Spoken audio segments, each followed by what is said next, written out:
Hey everyone, welcome to Blooming Change. This is rebloom.news' weekly interview process where we interview people who we believe are making a positive impact in the world of sustainability. And just as a reminder, rebloom.news is a weekly newsletter that offers advice, inspiration, and actionable items to live more consciously with the planet. And you can subscribe below. So today we're talking with Regan all about how to decrease your plastic use. Hey, Regan. Hey. So Regan is, I'll tell you a little bit about her. She is a total rock star. She inspires me almost every day on her Instagram with her posts about how to live more sustainably and make positive changes in my own life. She's also super well educated in the world of sustainability. So do you want to share a little bit about your background with everyone? Sure. So I am currently a master's student at Harvard. I'm studying my MPH in nutrition. Prior to that, was a holistic integrative health and wellness coach. So I entered Harvard thinking I would predominantly be focusing my studies on nutrition. And obviously a nutrition degree, it's very focused on nutrition, but I have recently in the past probably 2 to 3 years really become passionate about climate change and the climate crisis. And so I've sort of tailored my degree to be pretty much about sustainable food systems and how to eat in a way that's nutritious and in a way that is going to nourish our bodies and feed a growing population of 10 billion people by 2050 in a way that doesn't destroy the climate as a byproduct. So basically we're looking at sustainability in food systems, sustainable diets, what we call climatarianism, which is eating in a way that is most aligned with climate and the least impact in terms of environmental degradation. So how can you eat in the way that's going to fuel your body in a really nutritious way, but also protect our other home, which is the planet. So that's what I'm really focused on in my studies. Additionally, on top of what I'm doing at Harvard, I'm also a doTERRA Diamond, which is how I know Meredith. So that is the way that we connected, and that's a natural health and wellness company that we both love and we use a lot and talk about probably a ton on our social media. So that's the way that I was introduced to Meredith, and we became really good friends because we're both passionate about zero waste kind of lifestyles, and also specifically about the climate impact of fast fashion, climate and human rights impact of fast fashion, really. And Meredith works in the fashion industry, so we've chatted a lot about how we can decrease our carbon footprint, but also, improve the livelihood of hundreds of thousands of people around the world by shifting the way that we think about fashion as well. Definitely. And that's why I'm really excited to jump into this plastic topic. I feel like plastic goes across all systems that you're talking about. We were just talking about food and fashion and living at home, all these things. Plastic is just part of our daily life now. And since you're so well versed in so many areas of sustainability, I thought it would be great to talk to you just about some of your mindset changes and how you've decreased your plastic use in your own life, because I feel like small actionable items is really what people want to start making that shift, because it's so hard. It can have so much pressure around having to shift to being more sustainable when you don't even know where to start. So yeah, it's overwhelming, and the statistics are abhorrent, right? You watch these documentaries. We were just talking before this about the series Broken on Netflix, the documentary Plastic Ocean, and you watch this and you're like, oh my gosh, this is such a massive scale problem. How could my individual actions possibly have an effect? Like, what can I personally do? And I think that's a natural way to feel when you see a problem that's so daunting, like the climate crisis. You think, oh my gosh, like individual action. First of all, that's by design, right? The industry wants us to feel guilty and responsible so that they put the onus on us for changing our behaviors, when in reality, we need system level change. We need industry to shift. We need like the entire process to shift. And so the guilt that you feel when you look at recycling bins and you think, oh, I should be doing better, that's by design, right? That's the industry wanting to put the blame on us and make us feel responsible for the climate crisis, when in reality, this is entrenched systems of degradation. Food system, the fashion system, the oil industry, right? So first of all, compassion is really important, self-compassion. But I think individual action is so important. We need to weigh that system level, political level change with consumer level change. And I always say that we vote with our dollars. As consumers, we have purchasing power. And basically, when we think about the market, supply is always going to meet demand. So as consumers, if we can shift the collective consciousness to change the demand, supply is going to change. If we start to look towards toxic-free products, or only purchasing things that are ethical and that treat their supply chain with respect and dignity, and that don't use chemicals and that don't use plastic, if we just start to demand that by purchasing that more, industry is going to shift. And we're already watching that happen. We're watching companies completely reverse engineer sustainability into their supply chains because they're watching consumers become more savvy and become more demanding for that transparency, and for that social impact, and for that environmental responsibility. So I think as consumers, we have more power than we know. And it can feel like a lot of pressure to start making those individual level changes because we don't know where to start. And I have a couple tips I want to share throughout this interview, just easy things that you can be doing. But don't forget how powerful you are. And don't forget that you can use your voice, and that voting with your dollar is maybe the least we can do, but it's still really, really impactful. Yeah, the actions that we take every day are still so important, even when we looked how big the goal is. It really does start with us, and voting with our dollar and making better choices. And I think really being prepared. I think with decreasing packaging and plastic use and all this stuff, it's just having the mindset of having the right option in front of you. Like when you go to the grocery store, grabbing your mesh bags instead of I have one of these lovely plastic bags that you grab to put produce in. These have a lifespan of like 20 seconds. I think it's 11 minutes on average. Isn't 11-minute life cycle. And then these little plastics, they break into your food, into microplastics. And, you can do so much better by not, using these when you go to the grocery store and just picking up one of the mesh bags, picking up your own mesh bags and using them. You make such a good point about being prepared. I think a lot of times when we make the worst decisions for the climate, it's because we're faced with no alternative. We're like, shoot, I didn't plan for this. I wasn't expecting this. I have a plastic, Starbucks drink with a plastic straw and a plastic bag because I just didn't come prepared. And I think that it happens. I purchased a plastic coffee in the past year? Yes, absolutely. Like, I'm a human, we all are. But I think what happens is when you start to shift your mindset and come prepared, I think that was actually one of my tips, was just to get really shopping savvy. And it's not hard to bring a reusable if you make a plan. So I think the most important thing to do is, first of all, I always say start with doing an audit. If you're totally new to the world of zero waste or plastic free living, the best thing you can do is give yourself a little challenge for about a week. Bring a little notebook with you and do a plastic lifestyle audit. And what that would be is just like literally focusing on plastic and being attuned to your lifestyle habits and writing down every time you use plastic. Maybe you're going to the grocery store and you're like, oh, use plastic. There's plastic on the food I bought. I put it into a piece of plastic. Whatever it is. I went to a coffee shop and I bought a drink and I didn't bring a reusable, so I used plastic there. And just start to take note of all of the areas of your life where you come into contact with plastic. And then you make a plan and you start to say, okay, what of these things? What's the low hanging fruit? What's the easiest thing I can do to cut that in half? Maybe 25% reduction. And then the next week you try to cut it in half, and you start to make a plan around it. And you say, okay, so if the majority of my plastic usage was when I went to the grocery store, how can I plan to reduce that? Like Meredith said, bringing a reusable tote, super easy. Filling that tote with little reusable bags, drawstring bags, rather than using the produce plastic bags, super easy. So, going to the bulk section of the grocery store and using your mason jars, and A, that's a lot cheaper than when you buy it in plastic, but B, then there's another opportunity for you to reduce your interaction with plastic. So I think it's about making a game plan and coming prepared, because I think the convenience of plastic is the insidious factor, right? It's like, oh, well, I'm here and it's so easy and it's so much cheaper to just use plastic, or, I don't have a reusable option. Plastic's not designed, like a plastic bag is really not designed to be a reusable option. And the lie that it's disposable is a big lie, because we think out of sight, out of mind, it's a disposable bag, but really where does that end up? It ends up in a landfill. So there's really no such thing as actually disposable. So it's shifting your mindset, making a game plan, and then coming prepared. I think you made a great point there.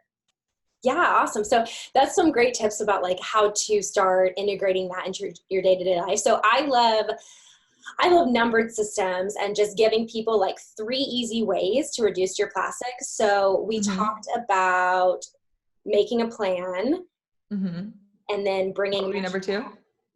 Yeah. I think so. I had my 3 points. Number 1 was shopping savvy. So shopping savvy. Investing once in reusables. Yes, buying a, canvas tote is more expensive. What would that be? Like maybe $10 than a plastic bag, but then that has a life cycle that is a lot longer. So, Meredith will definitely appreciate this, but I always try to think about the true cost, right? And so if something feels too good to be true, like your $5 t-shirt, it's because it is. And just because you're not internalizing that cost as the consumer, somebody is, whether that's the planet or whether that's an underpaid garment worker in a lower middle income country.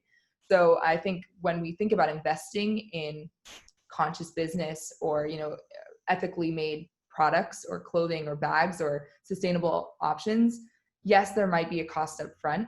And I recognize that we're not all in a position of privilege where we're able to afford that. But I think in the same way, we have to recognize that that's just how much it costs to make something that's fair and ethical and isn't environmentally degrading and isn't paying people like measly wages in countries where they have no voice to advocate for themselves. So yes, maybe you do have to make some investments, but as a recommendation, I think the store Package Free is a really great one. They do e-commerce as well as they have a location in Brooklyn. But going in and just purchasing those reusable bags one time and then using them for years, right? Purchasing some reusable utensils if you love eating takeout or you eat lunch away from home. Obviously, we're doing a little bit less of that right now. Yeah, less. I buy all my stuff on, there's a company called Net Zero Co. Yeah.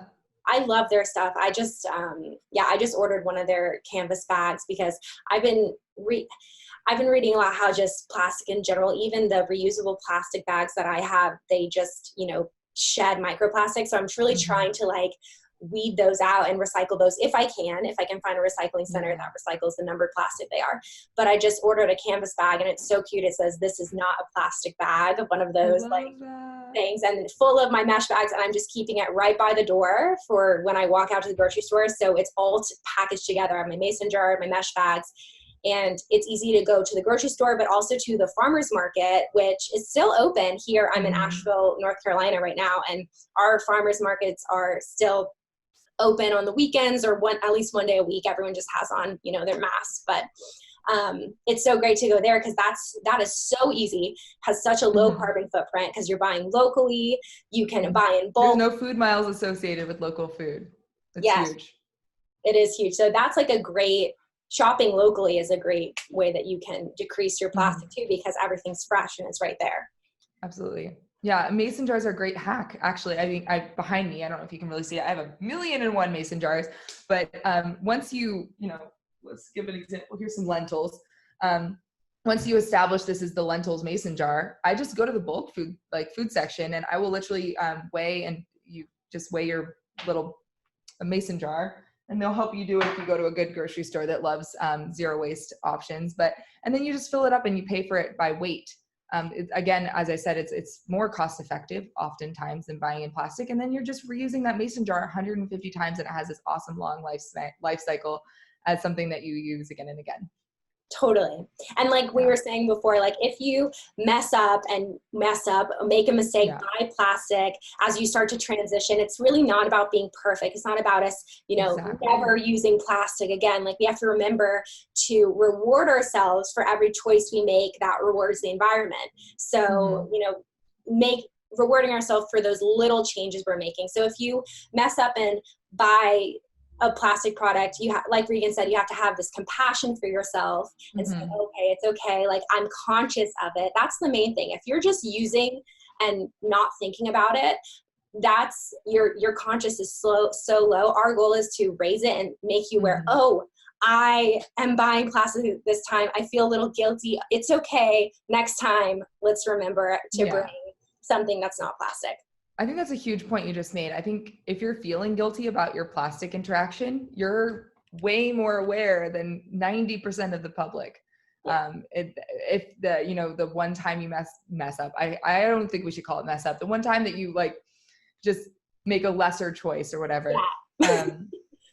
I mean, self-compassion always, and we're all doing the best we can with what we can do. But if you're feeling that way, that it is the mess up, or that you messed up, that you made a mistake, then you're already aware of the damage that plastic's doing. And most people are just like, plastic, whatever, it's everywhere.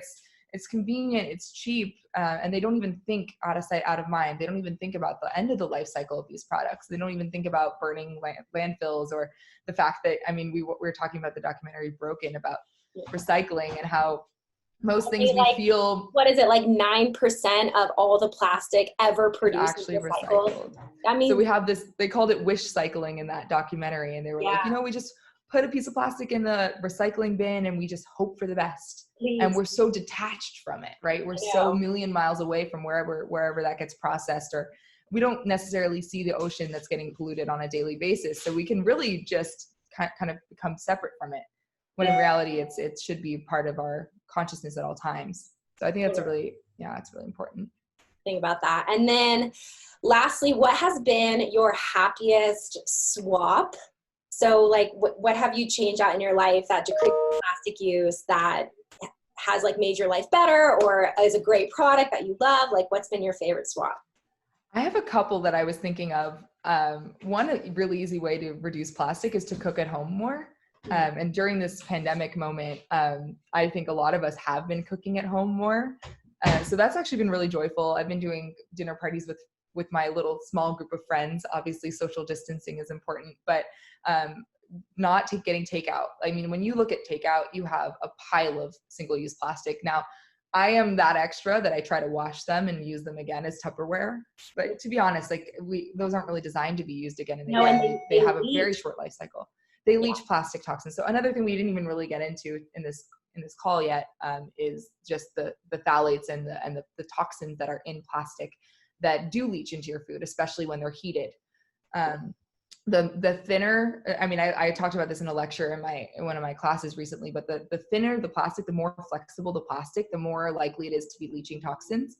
So then you can imagine the world's worst case scenario would be wrapping something like a cheese or high dairy. I mean, I don't eat dairy, but like a high fat content item that's hot in that kind of flexible plastic. Why? Because toxins are fat soluble, and these really flexible plastics leach toxins. So you're literally just having this like toxic wrap for the high fat foods to just absorb. So if that just spooked you, get some beeswax wrap for your foods instead of using saran wrap. That's a really easy hack. Mm-hmm. So cooking has been really joyful, and that's been a really low plastic. I've been working on learning how to use food scraps more wisely to reduce food waste as well. So I'm composting in my little apartment in Boston, and I'm also doing some fun recipes with food scraps, like making veggie stock or making kind of like a pulp banana bread or whatever it is. So that's been fun. And then the other thing I wanted to mention that can be a really fun way to reduce your plastic and get creative is to get into the world of DIY. I don't know if you personally do this a lot, Meredith, but I don't like buying even like shampoo at this point in those plastic bottles, because I'm worried. I mean, even BPA-free plastic, they've actually just mostly replaced BPA with a very similar chemical compound that's not technically banned because it's not bisphenol A, but it's actually very similar. So we're not sure about the long-term effects of these alternatives. So even BPA-free plastic is likely filled with probably endocrine disrupting, probably carcinogenic, probably obesogenic chemicals. So I try to stick to glass where I can, but when that's not possible, it's really fun to make your own products. So I make my own cleaning products. It's super easy. You just get a reusable spray jar that's glass, and you can use literally white vinegar, bicarb, like sodium bicarbonate, I think that's baking soda, and essential oils. And it's super easy. And then that's an all-purpose cleaner. Believe it or not, the marketing lie that you need a different kind of cleaner for your bathroom or your kitchen or your windows is actually just to try to convince you that you need to buy more products that are then again in these gallon plastic jars. So getting one reusable spray bottle and then just making your own products. It takes like an hour. You can blast some music, make it fun. You can make your own body scrub using coffee grounds or sugar. You can make your own shampoo. You can make your own hair wash with apple cider vinegar. there's a lot you can do on your own. It's super empowering to feel like you can do it on your own, and it's way less wasteful, and you reduce your reliance on plastic like 100%. Yeah, and you can also, that's great to do the DIYs, especially right now when we have so much time on our hands. This would be a great time to look up some of those and be able to make them at home with probably stuff you already have. And then the other thing, you can also go to those package-free stores or like Lush Cosmetics. They have a lot of like bath bars and things that are free. You just have to, I think most of their stuff doesn't have harmful dyes in it. Like they say you could practically eat it. I don't know how true that is, but I'd have to look at it. I think it's pretty good. Yeah. Right? Okay. Yeah. And they don't do any animal testing at Lush, which I love. Yeah. So Lush is a great one. I worked down the street from a Lush in New York City, and I would always go in there and just buy the little package free bars. And if you bring your own container, they love that too. Because you can just bring your own little, like metal, what are they called? Like the little bins. And like canisters. Yeah. Canisters. Yeah. I would bring my little metal canister and just put it in there. And then that's easy. You don't have to worry about throwing anything away. Yeah, I love that. And you can honestly just like continue to upcycle things. I'm like drinking out of an old pasta jar. Like this is my water glass. And I could make a skin scrub, or I could make, you know, a DIY hair mask or something and put it in this. So I don't need to purchase containers. If you're worried about finding the right container for your DIY, half my stuff is in like reused glass, like soy sauce bottles. Like it doesn't need to be, you don't need to spend a fortune to invest in the right kind of reusables, or like, you know, go to package free and ball out and buy $200 worth of reusables. If you're creative and you're committed, you're likely going to be able to find everything you need in your home already. And if not, then it's going to be really easy to find it. Yeah, for sure. Just check out your recycling bin. What can you use? Yeah. Awesome. I never throw away glass jars. These things are like, actually, I should take a picture and send it to you. But my cupboard is like the most hodgepodge mismatched, like all these different shapes and sizes of jars. But I love that. Whatever. I never had to buy cups. Yeah. Sometimes I know people, they complain that when they drink water out of those jars that it can spill on them, or it's not as, you know, ergonomic to drink out of. But if you just get one of the metal straws, you can just, put that in it. You know, like there's little hacks you can do to, you know, get rid of your excuses and bring in the right way to do things, or the best way to do things. So well, I mean, to your point, it's all problem solving, right? It's all because getting creative. And if you educate yourself with these documentaries and with the books, and you start to realize how big the problem is, that will inspire you to overcome those, like you said, excuses, and say, instead of saying, you know, I can't do this, start asking, how can I do this? And shift your mindset to be, you know, when there's a will, there's a way. And maybe it's a little more inconvenient, right? But sometimes maybe we're going to have to shoulder that inconvenience for the better good of our environment, which it will be really inconvenient when we're not able to live anymore on this planet. The depressing side of it. Yeah. Right. It's like, what are we willing to give up in order to improve the situation for the people that maybe don't have the power to advocate for themselves? Totally. Yeah. Well, I think we made some really good points on this call, and I have loved connecting with you on here and talking about this whole decreasing your plastic use thing. And each week we'll be on here interviewing someone else that we believe is making positive change in the world of sustainability. And Regan has been such a rock star today. I have loved chatting with you. The way you speak is so amazing. It's like you use all these great words to describe everything you talk about. I'm like, I want to, it's goals, aspiration right here. I love it. Oh, thank you so much. Yeah.